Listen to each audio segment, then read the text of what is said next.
Bom, boa noite a todos. Meu nome é Cauê Medeiros Antônio e vou estar apresentando para vocês um trabalho sobre pedagogia do esporte. E nesse trabalho eu vou estar abordando os esportes sem interação e os com interação. Para começar com os esportes sem interação, eu vou estar falando sobre o halterofilismo. Um pouco da história.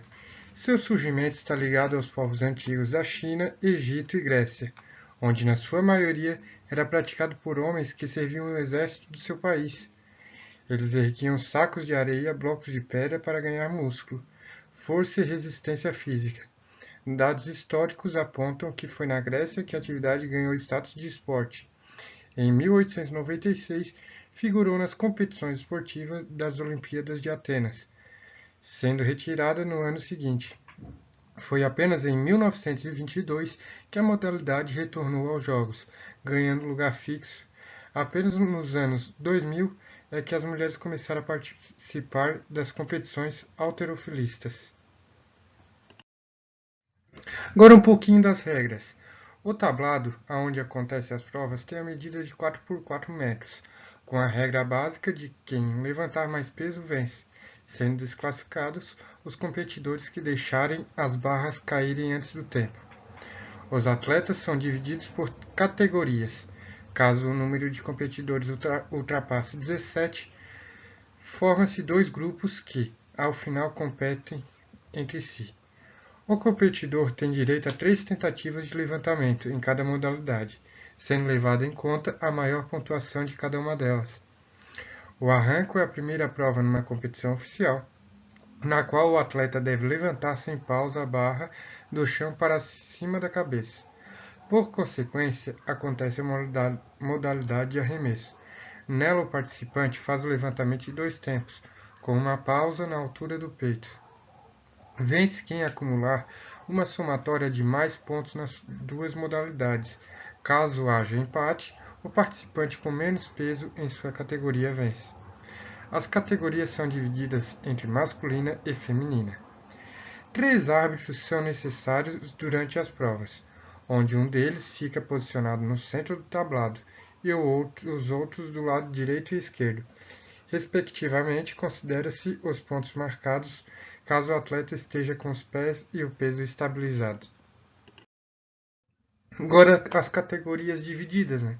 Primeira masculina, peso galo até 56 quilos, peso pena até 62 quilos, peso leve até 69 quilos, peso médio até 77 quilos, peso meio médio até 85 quilos, peso meio pesado até 94 quilos, peso pesado até 105 quilos, peso super pesado acima de 105 quilos. Já na feminina, o peso mosca vai de 48 quilos, o peso do galo até 53 quilos, o peso pena até 58 quilos, o peso leve até 63 quilos, o peso médio até 69 quilos, o peso pesado até 75 quilos e o peso super pesado acima de 75 quilos. Então tem uma diferença bem significativa. Agora, as modalidades do halterofilismo são divididas em duas: arranque e arremesso. Essa figura aqui é a do arranque e a do lado é do arremesso. Arranque. A mais popular modalidade do halterofilismo, a prática da arrancada, consiste em agarrar a barra com as duas palmas da mão para baixo e levantá-la do chão para cima da cabeça, em um único movimento, sem uso de paradas. O tempo de estabilidade com a barra no alto deve ser de, no mínimo, 2 segundos, sendo necessário esperar o sinal dos árbitros para poder soltá-la. Arremesso. A modalidade de arremesso é dividida em duas partes. A primeira consiste em colocar a barra de frente às pernas do levantador, que deve erguer a barra até a altura dos ombros, por cima do peito, com as palmas das duas mãos voltadas para baixo. Nessa categoria, o atleta usa as pernas de forma limitada, apenas agachando e dobrando-as. Na segunda variante do arremesso, temos a execução dos movimentos conjuntos entre os braços e as pernas. Nela, a barra deve ser levantada acima da cabeça enquanto faz-se um movimento de tesoura com as pernas, sendo obrigatório seu realinhamento com os braços estendidos por um período de 2 segundos. O atleta tem direito a 3 tentativas no objeto de levantar a maior quantidade de carga possível.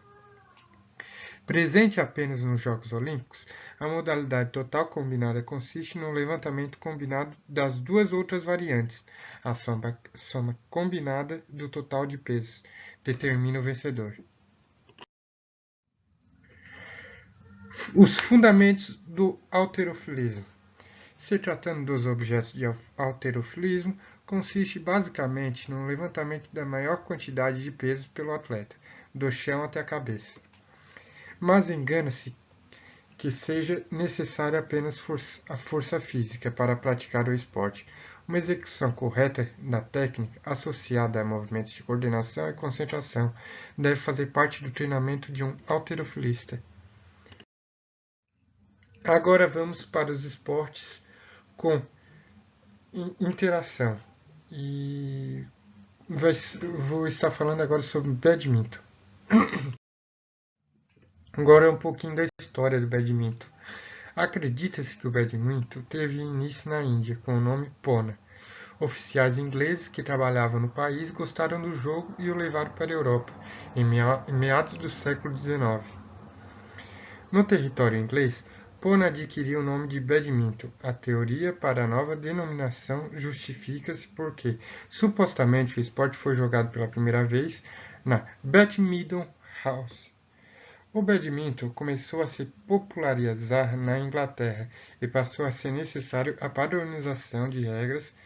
Em 1875, alguns oficiais fundaram um clube de badminton na cidade de Folkestone. Uma das normas definiu que o jogo deveriam ser praticados entre 2 ou 4 adversários. Na Inglaterra, o esporte foi levado para os países da Europa e, consequentemente, Ásia e América. No ano 1934, foi criada a International Badminton Federation. Em português, se chama Federação Internacional de Badminton. Atualmente se chama Federação Mundial de Badminton. Agora um pouquinho das regras. O jogo é iniciado por meio de um sorteio e o vencedor pode escolher entre servir, receber ou escolher um dos lados da quadra. Dois movimentos baseiam toda a partida, saque e defesa. Uma partida é composta por 3 games, cada um com 21 pontos. Um ponto é marcado quando a peteca cai no campo do adversário, passando por cima da rede.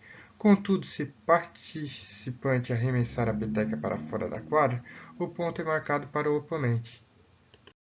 Agora mais um pouquinho das regras, e nessas regras, as faltas que acontecem nelas. Então, seria falta se o atleta, a raquete ou a roupa encostar na rede durante o jogo, se a peteca tocar o jogador, a roupa, o teto ou arredores da quadra, se a peteca cai fora dos limites da quadra, se o jogador acertar a peteca no lado do adversário, se a peteca for tocada 2 vezes por um jogador ou dupla, se houver interferência com a peteca ou componentes inadequados, o jogador perde o direito ao saque ou o adversário pontua. Se o recebedor não receber o serviço, mas sim o seu parceiro, se o servidor fazer a jogada e errar. Agora, as características desse esporte. O esporte se caracteriza por ser uma mistura de tênis com vôlei. O esporte é jogado com raquetes, com o qual se bate numa peteca, composta por 16 penas de ganso. O peso da peteca chega a 6 gramas e ela alcança até 300 km por hora. No Brasil, o badminton é pouco jogado. O esporte faz parte das Olimpíadas desde 1992. O Brasil nunca ganhou uma medalha na categoria, sendo a China campeã de medalhas. Agora, as competições de badminton.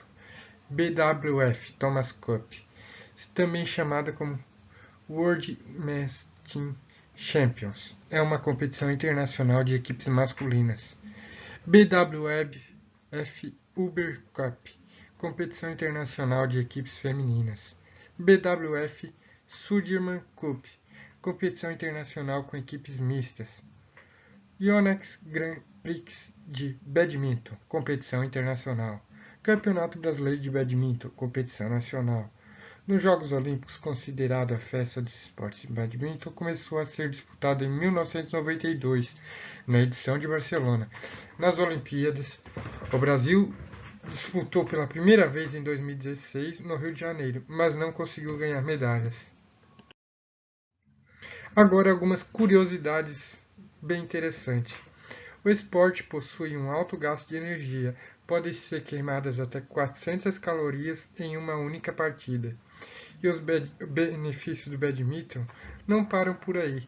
Também ajuda a definir os músculos, fortalece o sistema imunológico, reduz o estresse e a ansiedade, previne a osteoporose, reduz o colesterol ruim e aumenta o bom, desperta o espírito de competição saudável, combate o sedentarismo e auxilia no desenvolvimento de habilidades, reflexo, inteligência, produtividade.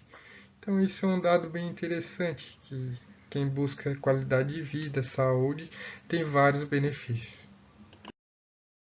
Que as minhas referências era isso aí. Obrigado pela atenção de todos.